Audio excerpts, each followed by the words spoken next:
Hey everyone, John here! And the next best thing you could possibly play is not being sold new on store shelves. It is in fact something that already exists. So many all-time greats are in the wild already. But I hear you. You've played them all. You've played everything that you possibly want to play. What are you to do now?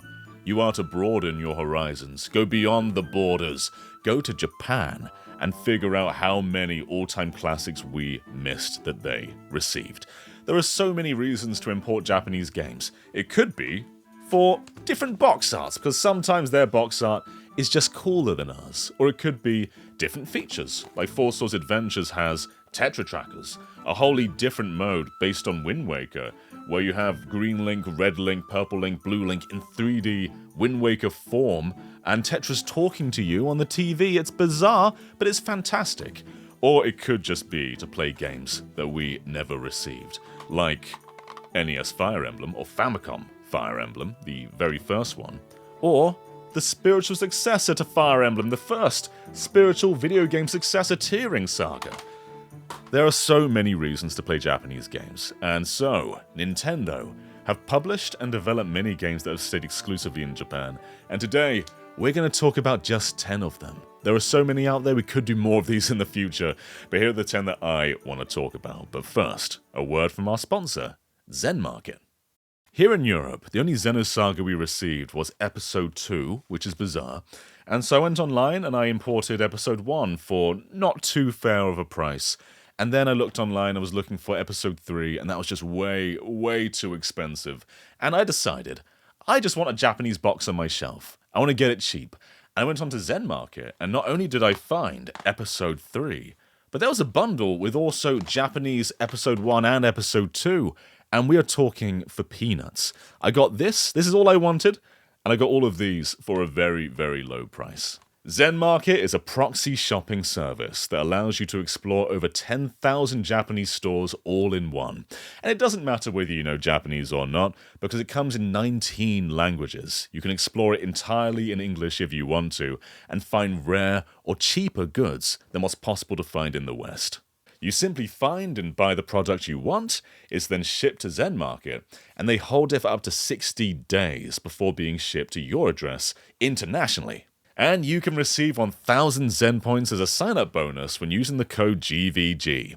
1 Zenpoint is 1 yen, so that's 1,000 yen off international shipping. Thank you Zenmarket for sponsoring this video, and here's just a few more things I have bought through them over the years. One of my all-time favorite Nintendo franchises is Puzzle League, and the very first one, and one of the best Super Nintendo games we received in the West as Tetris Attack. This has nothing to do with Tetris, and has Yoshi's Island theming plastered all over it, but that wasn't really the way the game was meant to be played or seen. It wasn't a Tetris game, it wasn't a Yoshi game, it was an original IP known as Panel de Pon. The Yoshis were in fact an original cast of fairies, otherwise the gameplay is mostly intact, but I adore the aesthetic of this game. It has one of the best soundtracks in all of video games, and it's just such a cozy vibe. And also an intense one because the competitive scene is ruthless in Panel de Pon. And while this game is excellent, it spawned into another Japanese exclusive that I really, really want to talk about, and that is one of the best GameCube games, Nintendo Puzzle Collection. This is a compilation of Panel de Pon, Dr. Mario, and Yoshi's Cookie. Dr. Mario is the least interesting one. This is just Dr. Mario 64 ported to Japan, because they never got it on the N64, unlike us. But Panel de Pon and Yoshi's Cookie are entirely original games. Yoshi's Cookie particularly, entirely original. Completely new art, completely new theming, and it's the last time we ever saw Yoshi's Cookie emerge again. Another really cool thing about this collection is you can download miniature games to the GBA. So you can connect your GBA to a Wii or a GameCube, download the game to your GBA and disconnect the cable and go about your way and play a game that's just stored into the GBA's RAM. So you can keep playing Dr. Mario or Panel de Pon for as long as your GBA battery's gonna last, and that's rad as hell. But Panel de Pon, this is the best version of this game. It's somewhat based on Pokemon Puzzle League, but Japan never got that, so it's kind of the reverse, reskinned it with the fairies this time. But what makes this one really, really special is there's a 4-player mode. And this is like the first ever 4-player traditional powered upon, and it is so cool. Otherwise, you've basically got parity of Pokemon Puzzle League, but that 4-player mode really knocks it over the edge. And it's bizarre that we've not really had another powered upon or Puzzle League that really replicates that. Because you could just localize it, give it nice flashy visuals, and I'd be over the moon. But for now, this is one of the best GameCube games, one of the coolest GameCube games, and the definitive powered upon experience. Just 2 quick shoutouts. This is Kururin Squash, a Japan-only GameCube follow-up to Kuru Kuru Kururin. Really nice visuals, really cool game. And also, new Play Control Chibi Robo. This is the only new Play Control game we didn't get other than Metroid Prime and Prime 2 individually. We got them in Prime Trilogy. And it's basically Chibi Robo in widescreen and in 480p. So an improved version all around. There's a really great fan translation for this too. But one game I really, really want to talk about is Captain Rainbow. And it's quite similar to Chibi Robo because it's the same development team, and this is my favorite game from Skip. This is a bizarre game, and it sounds like it's made up when you explain it. Basically, you go to an island of forgotten Nintendo characters. So you've got Lip from Powered Upon, you've got Little Mac, who was forgotten, this predated Punch-Out Wii, you've got Takamaru from the mysterious Murasame Castle. You've got the Famicom Wars soldiers, and many, many others. You've also got, like, Crazy Tracy from Link's Awakening, the Devil from Devil World, Birdo, who I guess is kind of forgotten, and it's just so zany. It's a really funny game. Some problematic areas, but I think as a whole, disregarding those bits, it is definitely worth playing. And you basically need every character to reach fulfillment. You go around, you solve their problems, you help them, and you've got to make them leave the island so they can go on and find peace. It's an absolutely crazy game, but I feel better having played it. It's made my life more fulfilled. This has fulfilled me. So Captain Rainbow really is an unmissable Wii game, and again, there's a great fan translation for this one as well. So on the Switch's Super Nintendo Classics app, we just got Mario Paint, and to be honest, it's like the best mouse showcase on the Switch too. It's excellent. But another great Super Nintendo mouse game is Mario and Wario. Basically, Wario, the little deviant he is, keeps knocking a bucket onto Mario's head, and so you've got to play as a fairy who you control with the mouse, and you can go around and click on objects and guide Mario to the goal. It's a little bit like a predecessor to the mini Marios, a little bit of like Lemmings, point and click, it's all just bundled in there, and it is absolutely excellent, and this is one that has stayed exclusive to Japan, never been re-released, never been on a virtual console. But it feels like this is kind of the time to do it. No language is needed. It's very much a gameplay first game. It's all very obvious what you do. So in the future, I hope this comes to Super Nintendo Classics. But if you can find a loose cartridge on Zenmarket maybe, then this is absolutely worth importing. Just a ridiculously fun Mario game that we never got in the West. So far, we've mostly highlighted entirely Japan exclusive games. But I want to spotlight 2 Nintendo games that were enhanced for Japan. Before we do though, shout out to Monster Hunter G. This is the Wii version of Monster Hunter 1, which I didn't know existed until a few years ago. Comes with a demo for try, but this is just the PS2 game on the Wii with improved visuals, which is rad.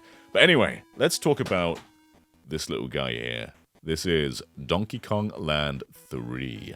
And if you've kept up with the Donkey Kong Land Game Boy games, you'll know they're all in black and white. The only color one is the Game Boy Color Donkey Kong Country.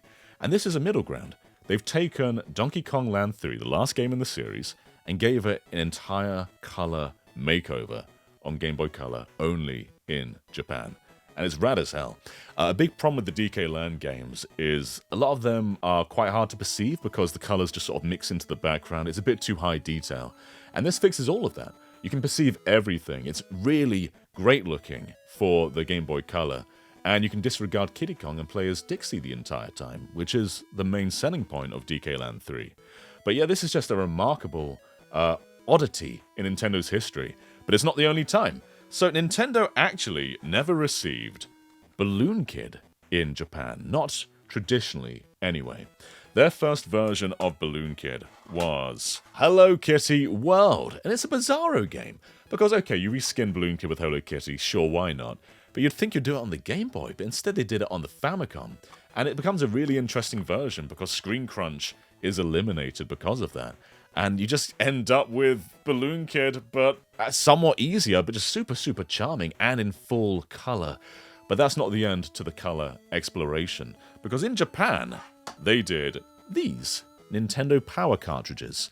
They are official flashcards, and you can basically go to kiosks and download new games to them. You put your cartridge in and get a brand new game. You could get them cheaper, but you could also get exclusive games. And one of the exclusive games they got was Balloon Kid, and I've got that right here on this cartridge. This is Balloon Kid DX, or at least that's what it would be called if it were released in the West. Just Balloon Kid for them, really. And it's the exact same game, but in full color. Not Hello Kitty, just standard Balloon Kid in color, on here, only in Japan. Wild! I love the Famicom disk system, and I've started to amass a bit of a collection for it. But what spurred this were the remakes of Famicom Detective Club on the Switch. But it always bugged me that there were no physical versions. Japan did get one, but it was a collector's edition that was very rare and now very expensive. So I thought, I want Famicom Detective Club on my shelf. What am I to do? And so, I went back to the original Famicom games. These are really interesting to revisit because the pixel art style is gorgeous and has aged incredibly well. But of course, I don't speak Japanese, so these are more for collection purposes. But I think they're just such rad little games, and playing them on the Famicom is such a vibe. But yeah, if you really enjoyed The Girl Who Stands Behind or The Missing Air, I think that you owe it to yourself to have these on your shelf, especially as a collector. And what awesome games they are. Check them out if you haven't already. Emio is also fantastic, and that did get a physical version in the West, so we at least have that to put on our shelves. This right here is The Frog for Whom the Bell Tolls, one of the coolest Japan-only Nintendo exclusives, and kind of a sister game to Link's Awakening. They share many similarities. They look very similar, the menus are very similar, the text boxes are very similar, and they also share the similar side-scrolling sections. So you go from standard bird's-eye view overworld to those side-scrolling dungeons where you can jump around and solve puzzles. Really, really cool game. Great story, great fan translation out there. And interesting combat system, where you don't really fight anyone, but you instead go into an automatic battle. And so battles are less about strategy in fighting, and more about maintaining your health. So it's more of a puzzle, like what can you take down, rather than how much can you take down. And it makes just navigating the world a big puzzle box, because the more hearts you get, the more stuff you can take down, and the further you can get in certain areas. So very interesting and unique game design. And I think this is one of the best Game Boy games by far. Just a tremendous adventure, really, really funny, great looking, and something that you shouldn't miss. Like, this is an essential Japan-only game. If you are to play like anything of any of these, like this is a top 3 for sure. But let's go on to another really, really cool one. I'm going to go back to the Famicom disk system games a moment, bear with me. So I guess we're on the Zelda sister game train. This one right here is Marvelous for Super Nintendo, directed by Aonuma, the current Zelda producer. And this is really what got him into it. He basically made a Zelda game without the Zelda IP, but it's still published by Nintendo. And then we've also got this one, which is the Mysterious Murasame Castle, which I would call a sister game to the original Legend of Zelda. Plays quite differently, more fast-paced, more about action, but very similar overworld traversal. And this is almost like a bullet hell in some ways, on foot. You go around as Takamaru, a warrior, ninja warrior, and you can just throw your throwing stars, you can get close to someone and use your sword, kind of similar to Kid Icarus Uprising's flight sections. So when you're close to someone's sword, when you're far away, throw. And you get all these power-ups, and it's about avoiding this onslaught of ninja stars, it's about avoiding all the stuff that's coming towards you, and using your special abilities to get through these hard-as-nails gauntlets. You go from overworld to these castles, and sometimes there's maidens who can give you either more health, or they turn into a masked creature that follows you throughout the level, and they're really hard to defeat, so it's a risk-reward to even get a life in this game. Very, very difficult, but this is on NSO, and it's worth playing there, because you've got the rewind feature, so if you mess up, it's very easy to just, rectify that. But this is a fantastic game. I beat this without rewinds back on the 3DS, and it was a gauntlet, but it's something that you really, really should give a go. And one Nintendo IP I really want to see return. We got a glimpse of it in Nintendo Land, but never again, outside of Smash as an assist trophy. Maybe one day, Takamaru. But before we get to our last game, just a bunch more shoutouts. The Tingle Games.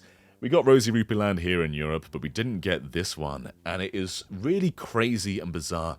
There's a great fan translation out there. This one doesn't need Japanese text, this is just Tingle Balloon Fight.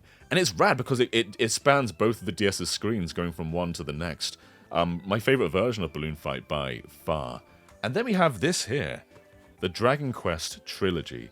This is kind of similar to like Mario All-Stars, but instead of just being the Super Nintendo ROM, they made an entirely new game with not only the NES versions, the Famicom versions of Dragon Quest, but also the Super Nintendo remakes, and a gorgeous animated opening. There's also a bunch of bonuses you get in the box as well. This puts Mario All-Stars to shame. It's so much cooler than that. We eventually got this in the West via a remake, but this is Fatal Frame 4, and it's quite different to the remake. It plays very differently, and I prefer it on the Wii by quite a bit. Also, Suda was involved in that one, so it's kind of cool as a piece of history. And while this may not be a Nintendo game, it is related to Nintendo. Namco x Capcom, the predecessor to Project Cross Zone. So if you've played Monolith Soft's Project Cross Zone 1, Project Cross Zone 2, this is more of that. Instead of, it's not Sega x Namco x Capcom, it's just Namco x Capcom. You get Klonoa, you get Cosmos, you get Mega Man, you get one of the best video game openings of all time, like the best lyrical piece in video games. Absolute banger. And then the last one is all these Wii Puyo Puyo games. You get 7, 15th anniversary, 20th anniversary. They are all mainline Puyos. They're all excellent. Awesome. Awesome, awesome, awesome. And so to end off, we have one of the most famous Japan-only Nintendo games. When I first played Earthbound, I said, no way, Jose, does anything get better than this. That was one of the best RPGs I had ever played, and I still love it to death. But one game does overthrow it, and that is Mother 3. Mother 3 is essential. This is one of the best video games you can ever play, and there's so many reasons why. Some of the best characters in any game, some of the best writing, one of the funniest games, great fan translation, beautiful, easily one of the best Game Boy Advance games, if not the best Game Boy Advance game. There are so many cool layers to this. Like, there's arithmetic actions to the combat that you don't have to learn, but if you can, there's a way more depth to that combat system. But it's also got all those things that made Mother 1 and Earthbound so great, like the rolling health bar.